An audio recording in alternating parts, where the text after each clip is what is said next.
Hello my Simran stars and welcome back again CBSE others classes. And finally आज हम बात करने वाले हैं सीबीएसई के ऐसे टॉपिक पर जो कि कहीं ना कहीं आपके जो बोर्ड एग्ज़ाम बच्चे देते हैं क्लास 9th में, क्लास 10th में और क्लास 12th के जो भी बच्चे अपने बोर्ड एग्ज़ाम देते हैं या फिर प्री बोर्ड एग्ज़ाम देते हैं, तो उनके ऊपर आज बात करने वाले हैं। क्या सीबीएसई आपको ग्रेस मार्क्स देता है? सीबीएसई अपने ग्रेस मार्क्स किस तरीके से देता है और किसको ग्रेस मार्क्स देता है, देता भी है कि नहीं देता है, इसके बारे में हम पूरी बात करेंगे। यानी कि ग्रेस मार्क्स से रिलेटेड आपके मन में कोई भी क्वेरी होगी तो उसको फिनिश करने की हम पूरी कोशिश करेंगे।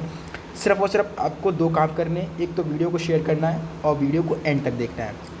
दो काम आपको करने हैं, ठीक है। सबसे पहले आपको मैं बता दूं कि इस थंबनेल पर आपको देखकर ही पता चल रहा होगा कि क्या सीबीएसई देगा है ग्रेस मार्क्स।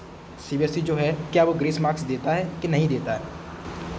तो ग्रेस मार्क्स कैसे सीबीएसई देता है अपने स्टूडेंट्स को, उसके ऊपर आज हम बात करेंगे। तो गिनी चुनी ये छोटी वीडियो हो सकती है, ज़्यादा बड़ी वीडियो नहीं होगी, लेकिन इस वीडियो में आपको ग्रेस मार्क्स से रिलेटेड सारे टॉपिक्स को हम फिनिश करेंगे वन बाय वन करके। तो वीडियो को एंड तक देखें। वीडियो पसंद आई तो वीडियो को लाइक, चैनल को सब्सक्राइब जरूर कर लें। सबसे पहले सीबीएसई जो है central board of secondary education, उसका एक मानना है सीबीएसई अपने बच्चों को, अगर मैं आपको बताऊँ, ठीक है, हाँ, सीबीएसई अपने बच्चों को क्या करता है, जैसे कि सीबीएसई का कोई बच्चा है क्लास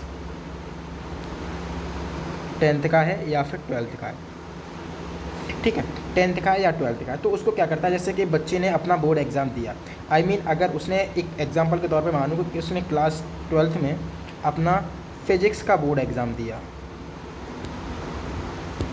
ठीक है, फिजिक्स का बोर्ड एग्ज़ाम उसने दिया।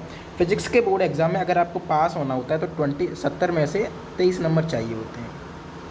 आपको 70 में से 23 नंबर चाहिए, यानी कि 17 नंबर का आपका थ्योरी का एग्ज़ाम होता है और बाद के जो 30 नंबर होते हैं वो आपके प्रैक्टिकल्स के बेस पर होते हैं। जो कि आपके प्रैक्टिकल होते हैं स्कूल में, उस हिसाब से आपको 30 नंबर मिलते हैं।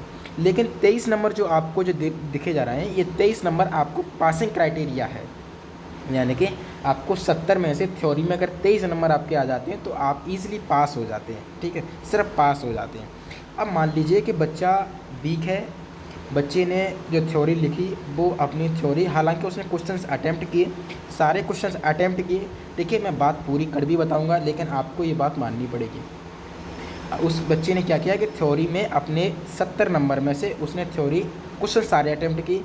भले ही उसने गलत किए, लेकिन कुछ क्वेश्चन गिने चुने उसने अच्छे किए। यानी कि मान लीजिए 70 में से उसने 15 नंबर का थ्योरी करेक्ट लिखी। मान लीजिए उसने 15 नंबर की थ्योरी एकदम करेक्ट लिखी, सीक्वेंस में लिखी, या फिर उसे आधा, हाफ, 1, 2 ऐसे करके नंबर मिले, तो टोटल मिला के उसके 15 नंबर हो गए। या फिर उसने थ्योरी अच्छी लिखी, कुछ भी मान सकते हैं आप।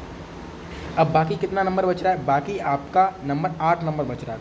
तो सीबीएसई वहाँ करता है, जैसे 15 नंबर ये है, ठीक है, एक आध नंबर आपका और बढ़ गया, मान लीजिए एक आध नंबर और बढ़ा दो, तो यानी आपके 17 नंबर हो गए, ठीक है, या माने 2 नंबर यहाँ पर 17 नंबर में से अब आपके कितने बच रहे हैं? अब आपको सिर्फ और सिर्फ 6 नंबर चाहिए। तो वहाँ पर सीबीएसई आपको 6 मार्क्स देकर आपको पास कर देती है, ठीक है। पास आपको तब कर देती है जबकि आपका प्रैक्टिकल में भी अच्छा स्कोर होगा। अगर आपका प्रैक्टिकल में अच्छा स्कोर है तो ईजिली सीबीएसई आपको पास करने की पूरी कोशिश करती है, ठीक है, और आपको ग्रेस मार्क्स तब मिल जाते हैं। मतलब आपको 17 नंबर आपके थ्योरी में आए थे और सीबीएसई ने अपने 6 नंबर दिए और देन आपको पास कर दिया। ईजिली बता रहा हूँ, मैक्सिमम से, ठीक है। ज़्यादा से ज़्यादा आपको 6 नंबर देता है, 6, 5, 8 नंबर तक देता है, इससे ज़्यादा आपको नंबर नहीं देता। हो सकता है बाई चांस किसी बच्चे को अगर 10 नंबर ग्रेस मार्क्स मिल गए तो एक रेयर केस है, उसमें कोई और सिचुएशन रही होगी जिसमें बच्चे को 10 नंबर मिल गए, वरना 7, 6, 5, 4, 3, 2 इतने नंबर में सीबीएसई खैर 5 नंबर में तो समेट देता है, बच्चे को 5 से ज़्यादा देता नहीं है। कई बार ऐसा होता है, हमने देखा है कि 4 से 3 नंबर, 4 से 5, 8, 7, 10 नंबर तक दे देता है नंबर, ठीक है। ये तो बात होगी। अब मान लीजिए कि सर ग्रेस मार्क्स कब नहीं देता है, मैंने आपको बता दिया कि जब 70 में से आप 23 नंबर पे पास हैं, 23 नंबर पे पास हैं, आपको 15 नंबर थ्योरी में आए थे, मान लीजिए 2-3 नंबर और आ गए, तो आपको सीबीएसई ने 6 नंबर दिए और ईजिली पास कर दिया। अब आपको देता कब नहीं है? मान लीजिए आपने थ्योरी 70 नंबर का जो पेपर फिजिक्स का आपने दिया, उसमें से थ्योरी में आपने 70 में से 10 मार्क्स का आपने अटैम्प्ट किया, ठीक है, 10 नंबर का आपने अटैम्प्ट किया, या मान लीजिए आपने 70 में 70 नंबर का अटैम्प्ट किया, लेकिन उसमें करेक्टली आपके सिर्फ 10 नंबर आ रहे हैं, ठीक है, यानी 60 नंबर का आपका पेपर गलत है, तो यहाँ पर सीबीएसई ग्रेस मार्क्स आपको नहीं देगा, ठीक है। यहाँ पर सीबीएसई आपको ग्रेस मार्क्स बिल्कुल नहीं देगा। आप जिस रूम में हो कि सर मुझको ग्रेस मार्क्स मिल जाएंगे, तो ऐसा बिल्कुल नहीं है। आपके 15 से ऊपर नंबर होते हैं या फिर 18 से ऊपर नंबर होते हैं तो सीबीएसई वहाँ पर ग्रेस मार्क्स दे देता है बच्चों को और ईज़िली पास कर देता है। जैसे कि जैसे बच्चे के अगर 22 नंबर आ रहे हैं 23 पे पास तो 1 नंबर दे देगा, ठीक है। अगर 18 नंबर आ रहे हैं, ठीक है, तो आपको 5 नंबर दे के पास कर देगा। तो इस तरीके से थोड़ा बहुत 5, 6, 7 नंबर का गैप करके सीबीएसई आपको पास कर देता है।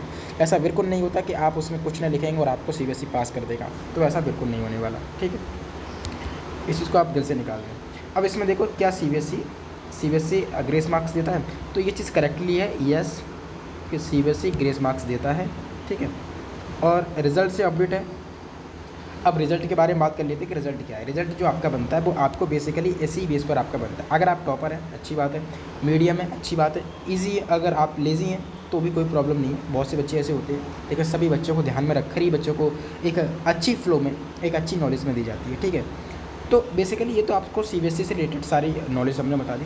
अब रिज़ल्ट के बारे में बात करते हैं कि सीबीएसई का जो रिज़ल्ट है वो आपका, अगर पिछले ईयर की बात करें तो सीबीएसई का जो रिज़ल्ट है वो आपको आई थिंक मई में मिल जाता है, ठीक है, मई में। और मई की आपको 1 तारीख से लेके 15 तारीख के बीच में आपको मई तक रिज़ल्ट आपका डिक्लेयर कर दिया जाता है हर साल, ठीक है।